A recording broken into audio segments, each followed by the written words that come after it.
What's up, survivalists? It's Chief from TeamWnJ here. Now, first of all, I want to apologize for sounding a bit awkward. I am a bit sick right now, but nonetheless, this is the interior lighting tutorial. Now, I'll be splitting this into a few parts. This specific one will be on the morning lighting.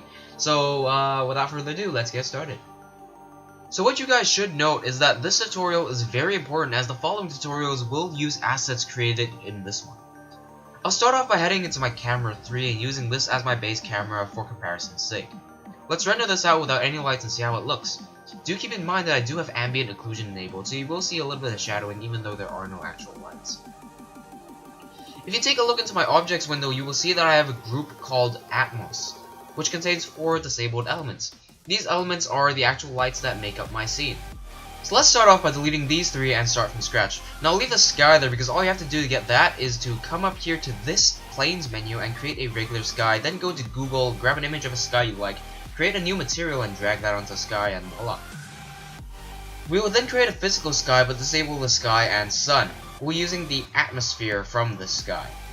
Go to the atmosphere tab and adjust your settings to fit your scene. I have my intensity set up to 700%, hue set to 45% I believe, and gamma set to 0.75.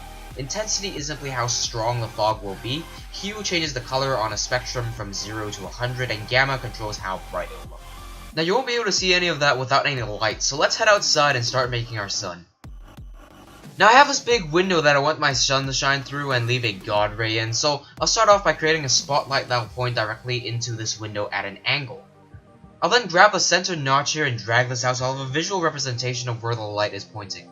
I'll then start adjusting the colors to a light orange. Now we don't want it all the way orange, otherwise it'll start looking very unrealistic. We want to balance out the pure white light of mornings as well as the warmness of the sun. Next we'll dive into the shadow maps and let's set this to soft. We'll also go into the shadow tab and set it to a grayish color.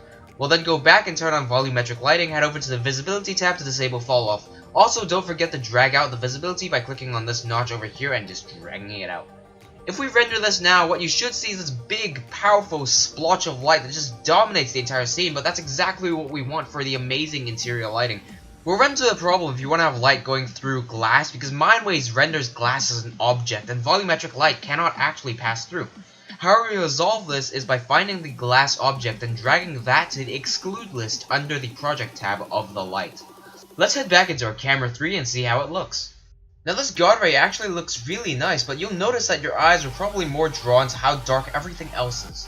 We'll fix this by creating an ambient light. To do so, we'll create an omni light by clicking on this light bulb over here. Let's change the shadow map to soft and set the intensity of the shadow to 70%, making the color gray as well. Now let's actually turn on the ambient illumination.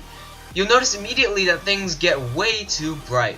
I'm going to disable this light by clicking on this green check mark in the object window. This is so I can get clean colors. I'll click on this white preview bar over here and click on the eyedropper tool to select a color that represents the room I'm in. In this case, I find that this room is incredibly warm. From the brown oak floors to the red seats and even the stone bricks and the cobblestone that has a tint of red on it, I'll select the mid-tone of the oak wood and readjust it a tad bit. I'll also re-enable the light so I can make sure it's not overly bright or overly dark. Now if we render this out, you'll see some amazing results. As a final note, if you have other light sources in your scene, such as this candle, make sure it's not too overpowering. This candle wasn't made by me. You can find it on Google by googling medieval Minecraft C4D or something along the lines of that. How I made this light, however, is by creating an omni light, setting the intensity down to 50%, making a soft gray shadow map on 70%, turning volumetrics on with fall off, and most importantly, set fall off on inverse squared on the details tab. Now this is very important for realistic lighting, as it makes sure that your lights emit in a realistic way, so the light from this candle won't be able to illuminate the entire room. Thanks for watching. I really do hope that you enjoyed this video and learned something from it. Make sure you subscribe and come back next week where I'll be going over adjustments you'll need to make the scene look like evening or night.